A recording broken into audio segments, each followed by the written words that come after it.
Mi familia se negó a mover sus vacaciones a Cancún, aunque el funeral de mi hijo era esa misma semana. Gastamos 150,000 pesos. Lo que pasó es tu problema, no el nuestro, me dijeron. Así que corté todo contacto con mis papás y con mi hermana. Cuando regresaron, los estaba esperando una sorpresa. Pero voy desde el principio. Hoy tengo 38 años. Cuando empezó todo, hace casi un año, yo tenía 37. Estuve casada con Daniel 15 años. Tenía 39, trabajaba en un banco y amaba pescar más que nada, bueno, casi más que nada, porque por encima de cualquier cosa estábamos mi hijo Tomás y yo. Tomás tenía 12. Era listo. De esos niños que sacan buenas calificaciones sin que tengas que estarles rogando. Y jugaba fútbol en una liga infantil del Deportivo. Vivíamos en una casa bonita, sin lujos, pero era nuestra. Por años, Daniel también tuvo un departamento en la ciudad que heredó de su abuela. Estuvo vacío mucho tiempo, porque nosotros no lo necesitábamos. Cuando mi hermana Elena se casó con Jorge, hace 2 años, las cosas se les apretaron. Él trabajaba en una agencia de autos. Ella era recepcionista en una clínica dental. No ganaban mucho y se la vivían cambiándose de cuarto o con compañeros de cuarto. Entonces Daniel y yo les propusimos algo. Múdense al departamento, sin renta. Nomás cuídenlo y vayan juntando para su propio lugar. Yo lo dije convencida. Como se dicen esas cosas en familia. Elena es 3 años menor que yo. Siempre había batallado con las relaciones y Jorge parecía un buen tipo. Yo quería creer que, por fin, las cosas se le iban a acomodar. Mis papás, Roberto y Leticia, viven como a 20 minutos, por la zona norte también. Mi papá se jubiló del correo. Mi mamá trabajó años en una biblioteca y se retiró el año pasado. Ya están en sus 60s y yo creía que nos llevábamos bien. Yo les hablaba cada pocos días. Si mi mamá necesitaba que la acompañaran al súper, ahí estaba yo.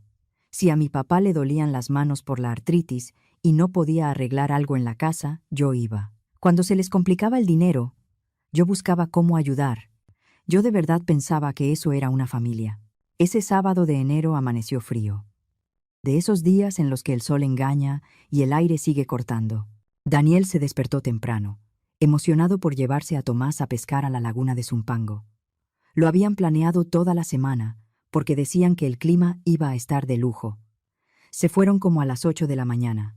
La camioneta de Daniel iba cargada con sus cosas, las cañas, la hielera con tortas que yo les había preparado, agua, fruta, y con el entusiasmo que traían, parecía que iban a conquistar el mundo. Me acuerdo que me quedé parada en la puerta, viéndolos alejarse, y pensé, sin exagerar, ¿qué suerte tengo? Yo me quedé haciendo cosas normales. Limpié, lavé ropa, fui al súper. Como a las 5 empecé a hacer de cenar, esperando que regresaran en cualquier momento. Daniel siempre decía que a más tardar a las 6 ya iban a estar de vuelta porque Tomás tenía tarea.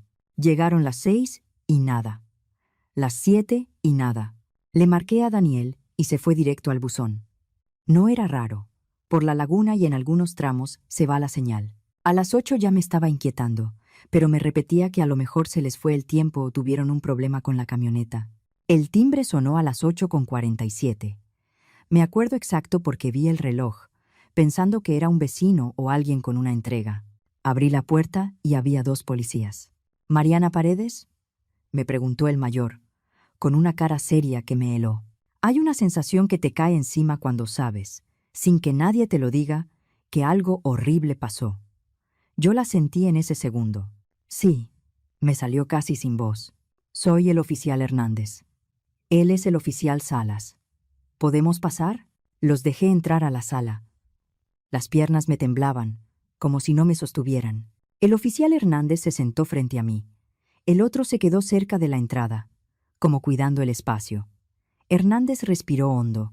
Señora Paredes, lamento decirle esto, pero su esposo y su hijo estuvieron involucrados en un accidente grave esta tarde. Las palabras me pegaron como si me hubieran empujado. ¿Están bien?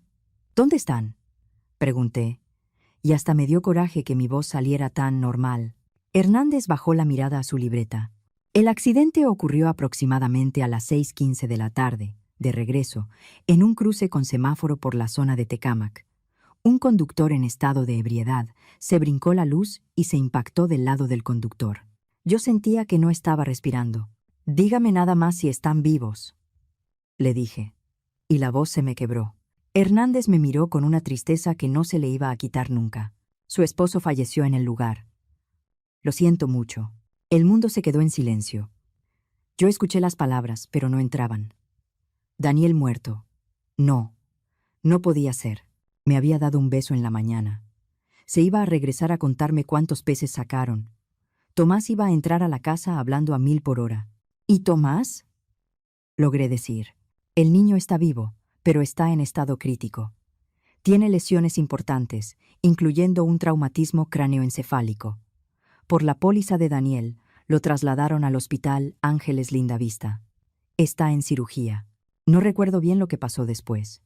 Recuerdo que el oficial Salas me llevó en la patrulla porque yo no estaba en condiciones de manejar. Recuerdo que el oficial Hernández manejó mi coche detrás. Recuerdo luces, pasillos, doctores con uniforme, palabras que yo no quería entender. Lesión cerebral traumática, coma inducido, pronóstico reservado. Cuando por fin me dejaron verlo, Tomás se veía chiquito, chiquito de verdad. Estaba en esa cama enorme, rodeado de máquinas, con tubos, con la cabeza vendada, la cara inflamada y marcada.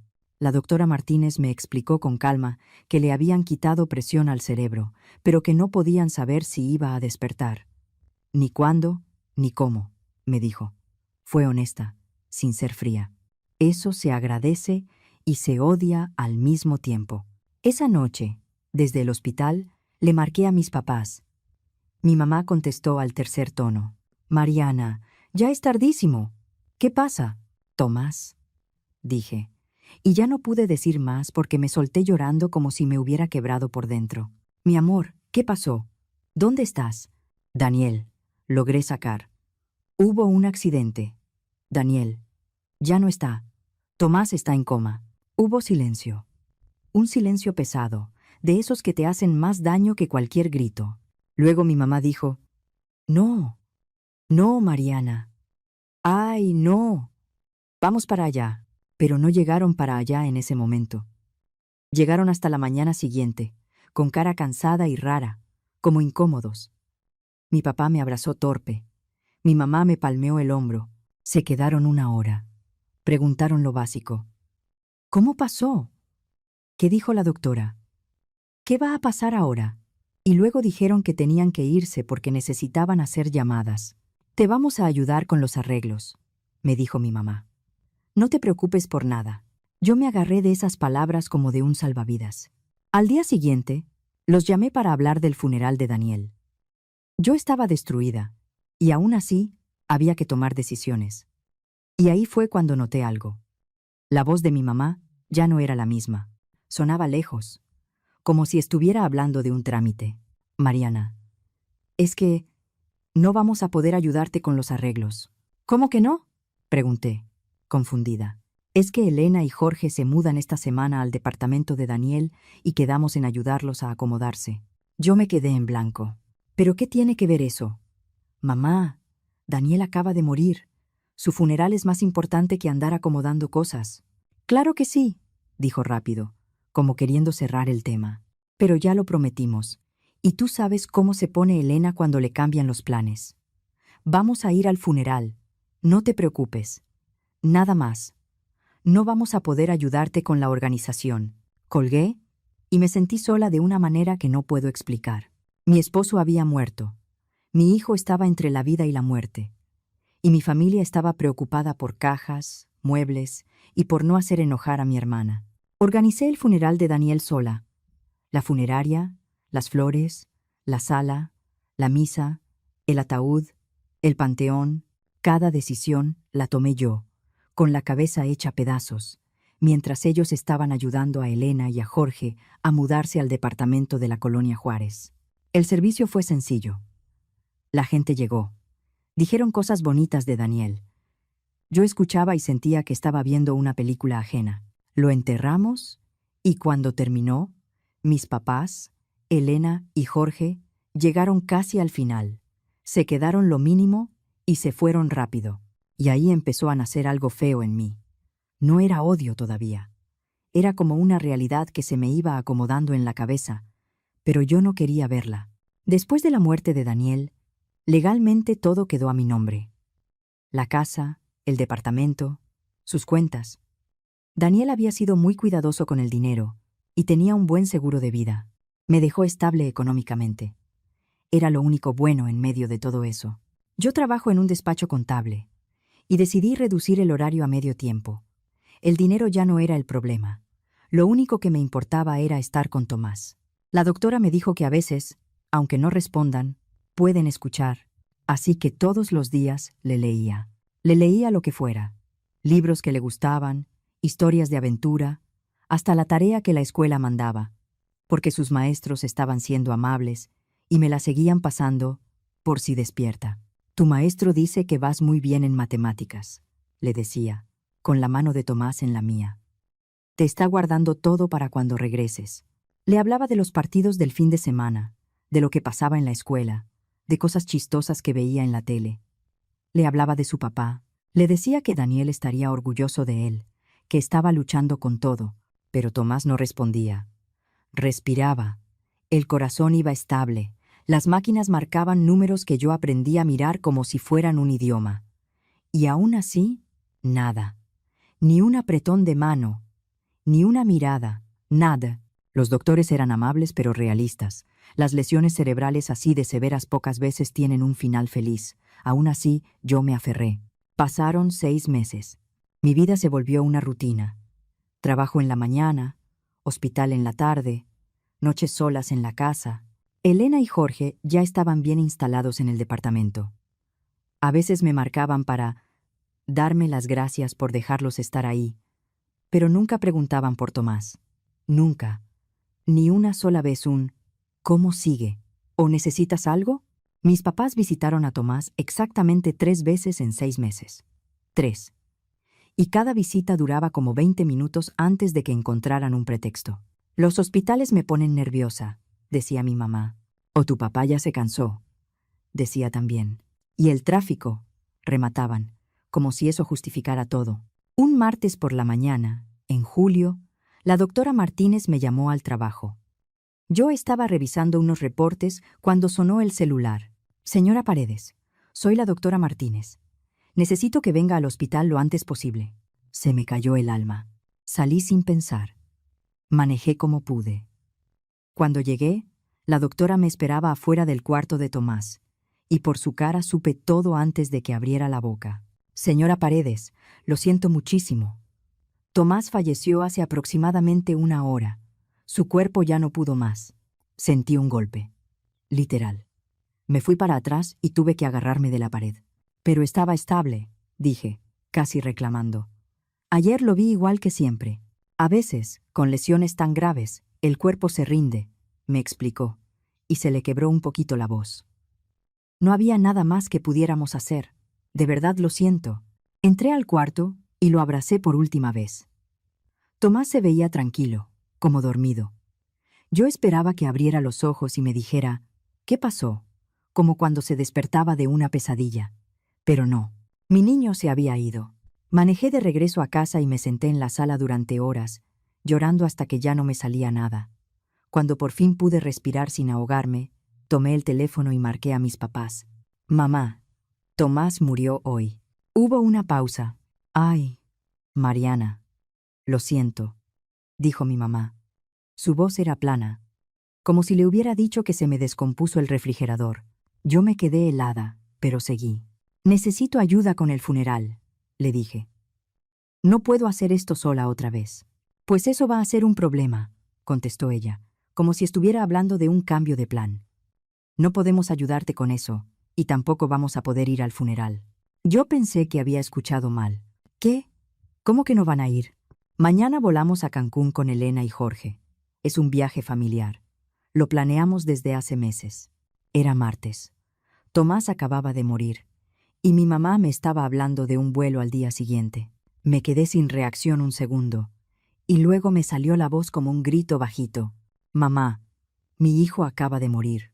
Tu nieto acaba de morir. ¿Cómo que se van de viaje? ¿Lo pueden mover? Claro que no, dijo cortante. ¿Tú sabes cuánto dinero se gastó en esto? 150,000 pesos. No se puede reprogramar. Se pierde. Yo sentía que me ardían las manos. ¿Están escogiendo unas vacaciones sobre el funeral de Tomás? Mariana, tú eres una mujer fuerte. Vas a poder con esto, dijo como si me estuviera dando un consejo.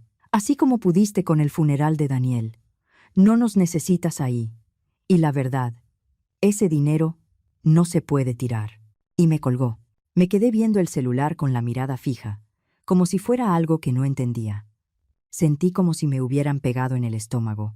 No me dio tiempo ni de procesarlo cuando sonó el teléfono otra vez. Era Elena. Mariana, mamá me habló, dijo sin saludar.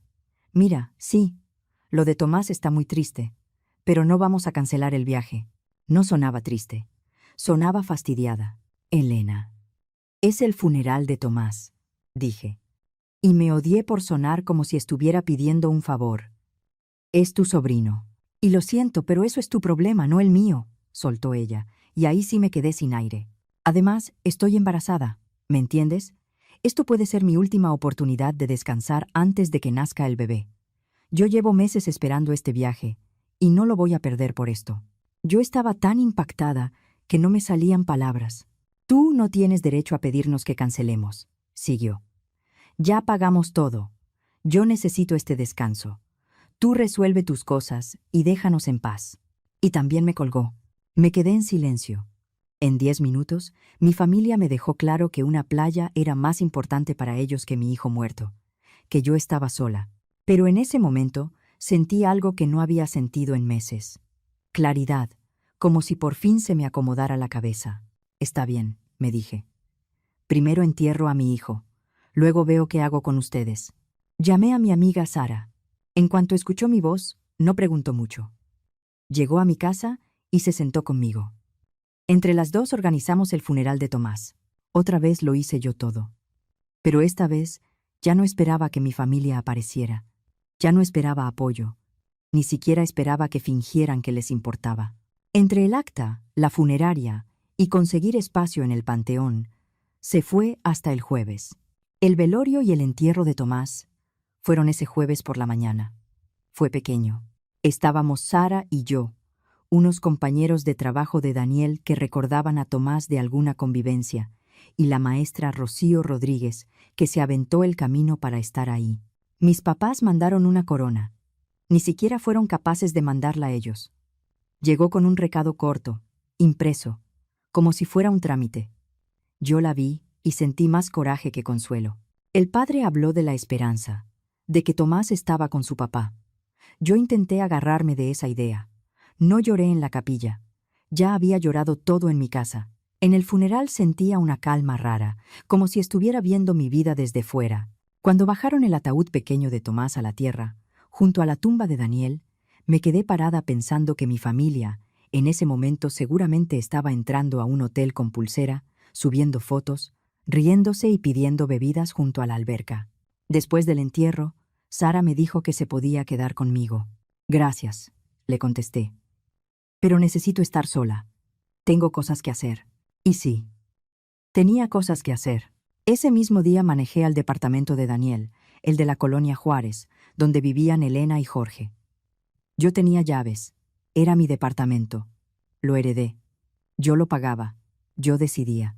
Antes de entrar, me senté un minuto en el coche y escribí un correo breve a Elena y a Jorge. Les dije que, a partir de ese día, quedaba revocado el permiso de uso del departamento y que sus cosas serían resguardadas y entregadas. Tomé una foto del correo enviado. Tomé fotos de la puerta, del medidor, de la sala. No por gusto, por claridad. Entré y empecé a empachar. No avanté nada. No rompí nada. No hice teatro. Simplemente empecé. Ropa, zapatos, libros, documentos, trastes, cosas de cocina, adornos, ese foco horrible que la mamá de Jorge les había regalado, todo, en cajas, en bolsas, en lo que encontré. Trabajé en silencio, con una calma que me sorprendió. Me tomó como 3 horas empacar su vida. Mientras lo hacía, me los imaginaba en la playa, con el celular en la mano, sonriendo, como si el mundo no se estuviera cayendo en pedazos del otro lado. Llamé a una mudanza y pagué extra para que fueran ese mismo día. Luego manejé a la casa de mis papás. Yo también tenía llaves de ahí, de emergencia, desde hace años. Le dije a los de la mudanza que dejaran todo adentro, en la sala, no en el patio, no afuera, adentro, y que lo dejaran en un montón, cajas y bolsas, una encima de otra, así, como llegó. Regresé al departamento y llamé a un cerrajero. Quiero cambiar todas las chapas, le dije. La cerradura principal y la de seguridad. Todo. El cerrajero lo hizo sin preguntar de más. Me entregó nuevas llaves. Las llaves que Elena y Jorge tenían ya no iban a servir. Después me fui a mi casa y prendí la computadora. Abrí la aplicación del banco y empecé a quitar domiciliaciones. Durante años yo había estado cubriendo cosas para mi familia, tantas, que hasta se me habían ido olvidando. Quité la domiciliación del seguro del auto de mis papás. Dejé de pagar ese seguro médico complementario que yo cubría porque mi mamá decía que, por si acaso, di de baja una suscripción de una revista que mi papá recibía cada mes. Cancelé la cuenta de Netflix que estaba a mi cargo porque ella nunca quiso aprender a poner su propia tarjeta, y dejé de hacer el pago domiciliado que yo hacía a su tarjeta para el súper. Luego me fui con Elena. Su plan de celular, que yo pagaba desde que andaba apretada. Fuera. La ayuda para el coche, que yo le daba desde la boda porque quería que empezaran sin tantas deudas. Se acabó. Y la membresía del gimnasio que le regalé, también. Con cada cambio me acordaba del motivo. Es que se nos juntó todo. Es que este mes estuvo pesado. Es que tú ganas mejor. Es que a ti no te cuesta. Y de repente me di cuenta de algo. Yo les estaba dando como 50 y tantos mil pesos al mes. Cada mes. Casi 4 años. Mi teléfono vibró con notificaciones. Elena estaba subiendo fotos de Cancún a Instagram y a Facebook. Elena y Jorge en la playa, bronceados, felices. Mis papás en un restaurante junto al mar, sonriendo, levantando vasos en un brindis. Elena le puso a una foto. Agradecida de estar aquí con mi familia hermosa, la que siempre me apoya en todo. Me quedé viendo esa frase hasta que me ardieron los ojos. Tomé capturas de pantalla de todo, cada foto, cada frase, no por chisme, porque quería recordar ese momento exacto en el que entendí quiénes eran. Pasaron 3 días. Yo iba al trabajo, regresaba, cenaba sola y esperaba. Sabía que pronto iban a volver, y por primera vez en meses, sentía que yo tenía el control de algo. El domingo en la noche empezó a sonar mi teléfono. Primero mi papá, luego mi mamá, luego Elena, luego Jorge, luego otra vez mis papás. No contesté. Estaba en la sala, separando cosas de Tomás para donarlas, y dejé que el teléfono sonara y sonara. Después empezaron los mensajes de voz. La voz de mi mamá, apretada de coraje. Mariana, ¿qué hiciste? ¿Por qué están todas las cosas de Elena aquí? Márcame ahora mismo. Elena casi gritando. ¿Qué te pasa? No podemos entrar al departamento y nuestras cosas están tiradas en casa de mis papás. Márcame o voy a denunciar. Jorge intentando sonar calmado. Mariana, debe haber un malentendido. Llámame para arreglarlo. Mi papá, confundido. Hija, aquí hay un desastre. Por favor, dinos qué está pasando. Borré los mensajes sin escucharlos completos. Luego bloqueé sus números. Pero no se rindieron. Marcaban de otros números, mandaban correos, mensajes por redes. Yo los bloqueaba también. Como a las 10 de la noche, escuché coches entrar al estacionamiento y pasos. Luego golpes fuertes en mi puerta. Mariana, abre. Gritaba Elena desde afuera. Abre ahora. Me asomé por la ventana. Ahí estaban los 4. Mi mamá, mi papá, Elena y Jorge. Se veían cansados, enojados y con cara de vuelo reciente. Primero fueron al departamento con las maletas, vieron que no abría, y de ahí se fueron con mis papás. En casa de mis papás se encontraron el montón en la sala, y entonces vinieron por mí. Respiré profundo. Esa conversación iba a pasar quisiera o no, y yo ya estaba lista. Abrí la puerta. Elena quiso entrar empujando, pero me puse firme en la entrada. Mi mamá pasó de todos modos, como si mi casa fuera suya, y los demás la siguieron. Se quedaron en mi sala. mirándome como si yo hubiera cometido un delito. «Tenemos que hablar», dijo mi mamá, y ni siquiera sonó como petición. Elena no aguantó. «¿Qué estabas pensando?», me soltó. «Nuestras cosas están en casa de mis papás como si fueran basura, y no podemos entrar al departamento». Yo la miré sin levantar la voz. «Ya no es tu departamento». «¿Cómo que no?», dijo, y se le abrió la boca. «Cambié las chapas», le dije. «Ya no viven ahí». Elena se quedó un segundo en blanco. Luego se encendió. «No puedes hacer eso. Tenemos derechos». «Ahí no hay contrato», contesté. Era un favor, un permiso, y lo retiré. Jorge dio un paso. Nervioso. «Mariana, entiendo que estás dolida. De verdad. Pero esto no se hace así. Nosotros no tenemos a dónde ir». Yo lo miré con calma. Lo pudieron pensar antes de decirme que la muerte de mi hijo era mi problema, no el suyo. El silencio fue pesado. Elena bajó la mirada un instante. «Yo estaba alterada», dijo, más bajito. «No lo dije así». «Sí lo dijiste», le contesté. «Y también dijiste que necesitabas descansar antes de que naciera tu bebé, y que por eso el funeral de Tomás no valía cancelar un viaje». Mi mamá se metió, indignada.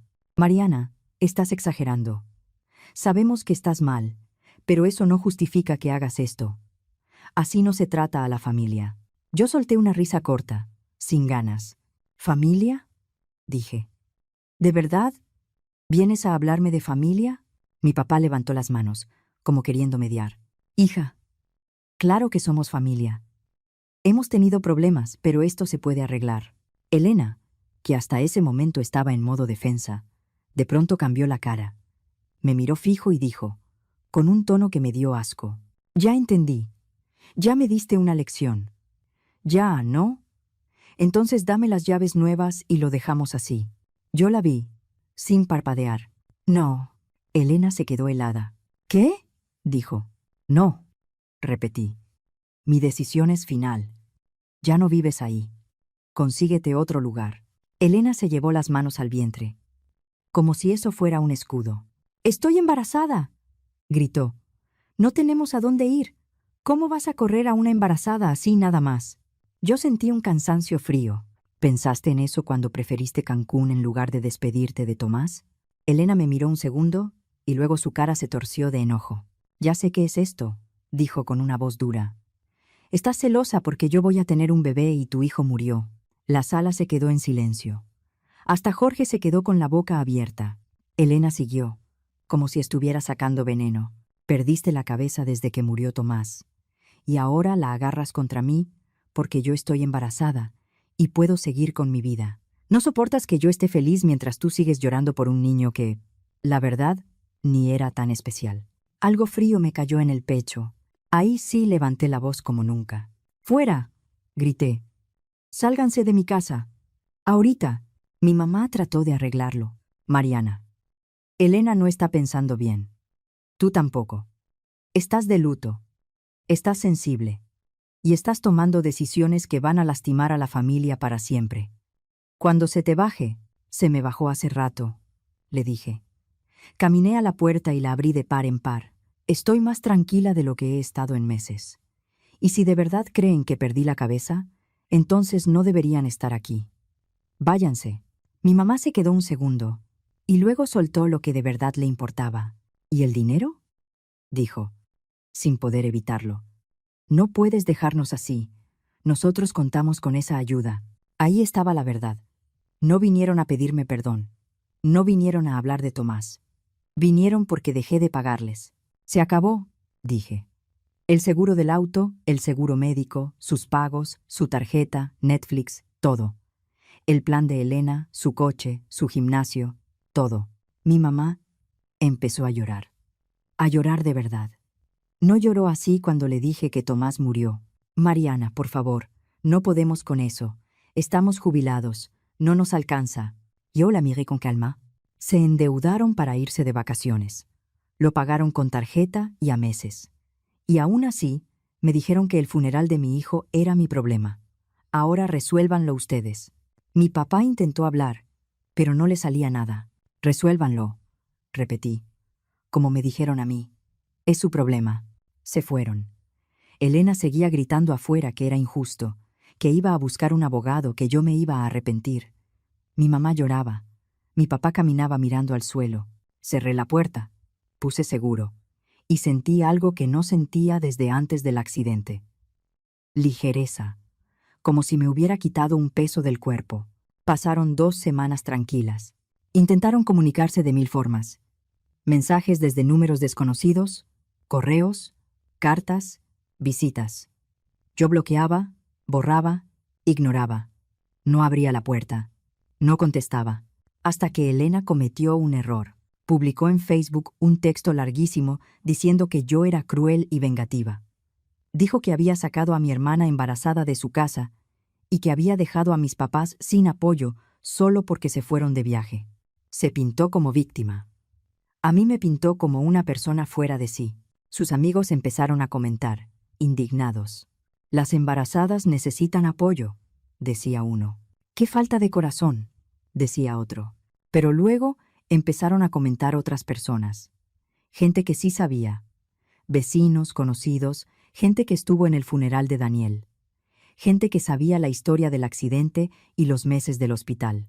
La maestra Rocío Rodríguez escribió: yo estuve en el funeral de Tomás.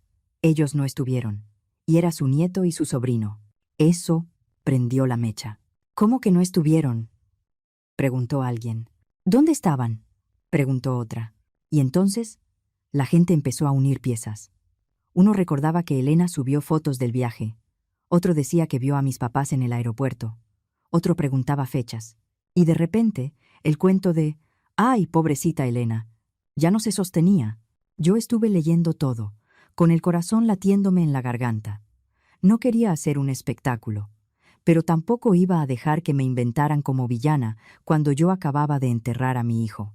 Así que escribí un solo comentario. 1. Elena, tienes razón en que la relación familiar ya estaba dañada. Se dañó cuando tú, Jorge, mi mamá y mi papá eligieron irse de vacaciones a Cancún en lugar de asistir al funeral de mi hijo de 12 años.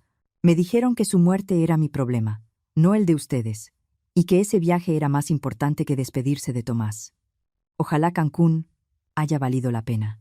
Eso fue todo. Los comentarios explotaron. La gente se horrorizó. Algunos se disculparon por haberse ido con la primera versión. Otros le reclamaron a Elena y a mis papás. Elena borró su publicación a las pocas horas, pero ya era tarde. Las capturas ya estaban circulando. Y no solo por chisme, por indignación real. Han pasado 6 meses desde entonces. No he hablado con ninguno de ellos. Primero resolví lo del departamento. Lo puse en regla y lo renté a una pareja joven que paga lo que cuesta en realidad. Dejarlo prestado ya no era un acto de amor, era permitir abusos. Después dejé mi trabajo. No de un día para otro, poco a poco. Y sí, empecé a viajar, pero no por presumir, sino porque Daniel y yo siempre hablábamos de hacerlo y nunca había tiempo. Me fui a Oaxaca, a Mérida, a Puebla, a Baja California Sur, a Chiapas. Fui a lugares donde nadie me conocía, donde podía respirar sin sentir que todo me recordaba lo que perdí. Escribo esto desde un café en San Cristóbal de las Casas. Afuera hace fresco y huele a lluvia. Hay gente pasando con bolsas, parejas hablando bajito, vida normal. Y yo, por primera vez en mucho tiempo, siento que puedo existir sin estar en modo supervivencia. Cuando termine este viaje, me voy a mudar a un lugar de montaña. A Mineral del Chico, Hidalgo. Siempre me gustaron los bosques y el silencio. Y ya no hay nada que me amarre a donde vivía. Mi casa tiene recuerdos en cada esquina, y yo necesito un inicio nuevo. A veces la gente me pregunta si extraño a mi familia. La respuesta honesta es no. Extraño la familia que yo creía tener, la que pensé que me iba a abrazar cuando se me acabó el mundo. Pero esa familia no existía. La familia real, la que eligió una playa en lugar del funeral de un niño, esa no la extraño. Y por primera vez en mi vida adulta, me siento libre. Libre de gente que se acostumbró a que yo resolviera todo. Libre de quienes confundieron apoyo con derecho. Libre de quienes valoraron el dinero y la comodidad por encima del amor y la lealtad. Libre para construir una vida nueva con personas que sí sepan lo que significa estar de verdad cuando más se necesita.